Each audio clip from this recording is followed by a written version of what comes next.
So hey guys. Uh, a while back I made that video about equip spells being bad in general, right? I still stand by that, but I just realized there is one thing you can still do with equip spells. So of course, Isolde with the Noble Knights searches out any equip spell you want. So, for example, the one that is probably one might argue like one of the best cards in the game. In the under the right conditions, we have telekinetic charging cell. So you just search that with like by special summoning Renaud and just sending telekinetic charging cell, and then Renaud will add this back from the graveyard to your hand. So and then the combo you would use this with is like Reproducus. Reproducus would allow you to change whatever monster you're summoning into a psychic so that you don't have to pay life points to activate that effect of that monster. So this actually still has a usage even without Cyberstein, so I just realized. For example, we have Gale Dogra. You can pay 3,000 life points, send one monster from your extra deck to the graveyard. So immediately, this doesn't seem as good as Cyberstein because you can only send a monster from your extra deck to the graveyard. And then I just remembered, oh yeah, this doesn't have a hard once per turn. Oh wait, wrong one. Herald of Arclight. Alright. So Arclight, if this card is sent to the graveyard, doesn't matter how, you can add a ritual monster or a ritual spell from your deck to your hand. No effect on this is hard once per turn. So you can just keep sending Arclight to the graveyard in order to activate Arclight effect. And you might be looking at this and being like, yeah, so you just use Gale Dogra and then you add like 3 cards. You just add a like 2, 1, or whatever, something like that, ritual spells and ritual monsters, and then it's like, yeah, that doesn't look that good, right? Well, not immediately, no, but then you realize you don't even need to run 3 of these guys because Cyframe Omega is a card, actually.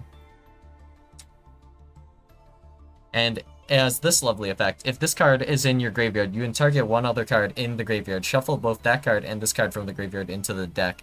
So, by using Gale Dogra and Telekinetic Charging Cell, you can search as many times with just one copy Herald of Arclight and Cyframe Lord Omega. And if there was like a different card you want to utilize in a similar way, like just for example, we have Tearlaments.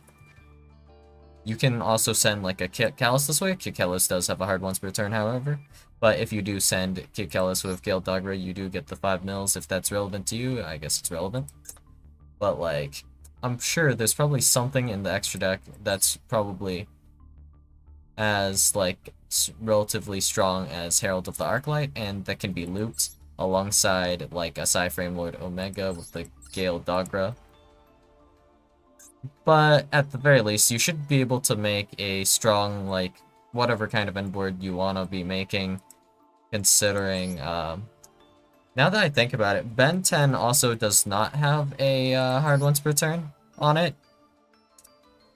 And this allows you to add a light fairy monster from your deck to your hand, so you can continuously keep adding light fairy monsters to your hand. What light fairy monsters would you be adding? Herald of the Orange Light is probably one of them, but I don't remember exactly what you can do with a Ben 10, but this does not sound like fun to play against once optimized, so yeah.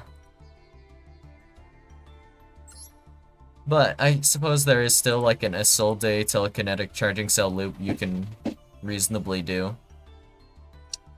Is this a good thing? Is this a bad thing? I don't know. And the same thing with Cyberstein that Gale Dogra has is that like you can sprint to dump it, you can elf to summon it, and then like you can also feasibly, I guess, like use what's it called? Gigantic, right? You can use Gigantic Sprite to search, Dogra in some way, shape, or form. All of those sprite cards work with Dogra because it is a level 2 monster. So that this is fairly obnoxious, and like going second, like Natis. Once I figure out how to spell Natis, I give up. Well, with Natis, there is no I in Natis, I see. So you can just dump Natis, no hard ones per turn. Dump Omega, and then that's also a loop. I'm not sure in what context that this would be useful necessarily, because I haven't like explored all the options yet, I guess, so don't know, but Omega, Natis, Gildargra looping this is just infinite destruction. Kind of. So this can bypass some protection as well, I suppose, like, I guess for example, like a branded opening or something. Eventually you'll break through. I guess. So, yeah. Gildargra and Telekinetic Charging Cell Reproductus. These combination of cards still have some relevancy. Well, it would need to think on it a bit though, but I guess that's all I've got for you guys today, and I'll see you guys in the next video. Bye.